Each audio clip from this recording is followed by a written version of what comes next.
NHL Hitz started with the idea that we would combine the depth of a sim game and the over-the-top action of our traditional adrenaline-style sports line. NHL Hitz is over-the-top hockey at its best. We had a very clear vision of what NHL Hitz should be right from the start. We've taken the realistic physics system and playability of a sim-type hockey game or a real-life experience and exaggerated it. We came up with a bunch of different options. What do we want to see? What do we like? And then we present it to the group, the entire team. Then everyone knocks the hell out of it and says, we like this, we don't like this, here's a hole, we don't like that. After about 2 or 3 times doing this, we've got the features, we've got what we want. We start with very simple concepts. We try and get players moving on an ice surface. We actually start with little blocks shuffling around. While that's going on, a lot of the infrastructure for the game is being built. How the jerseys load, how the game goes together, the front end screens.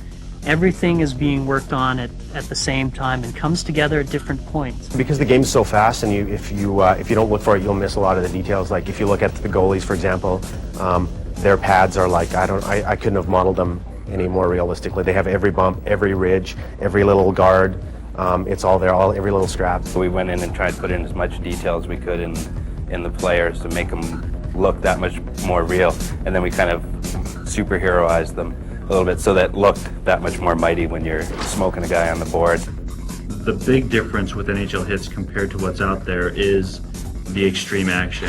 Big checks, big hits, big scores, and have nice one-timers. NHL Hitz is amazing because of the fast-paced action. The hard hits, it's just non-stop action.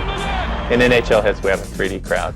The decision to do a 3D crowd was based on being able to give them specific animations based on some sort of reaction to what was going on the ice. If you play the game for a little while and you win enough games, you will earn points to be spent into the hockey shop. The hockey shop contains the fantasy rinks.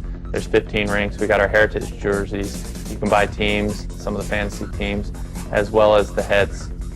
We have the moon base that has the glowing moon rock as its puck, and all the little aliens that'll run around in there. You can see the crowd is even a little bit, all aliens. They're there to support their home team. We have the shark tank, which is a domed underwater rink which has sharks swimming around. The level of detail on these fantasy rinks is unbelievable. Go into the Coliseum, look at the arches on the side of the rink, look down into them. You'll notice the catacombs down in there. There's additional geometries. They've taken the time to do it right. They score! Brutus gets the party rolling! It's not a simple dice roll when you shoot the puck. We have a simulated, realistic physics system. It's not predetermined that, hey, this is the 10th shot, we should really have a goal now. If you take a shot, it will collide with objects as it would in real life. Therefore, you get true goals and sometimes spectacular goals. The lightning and on fire is something we're known for. We wanted to up that notch as well. It gives you a few seconds of taunting time while you just get on fire to yell at your friend.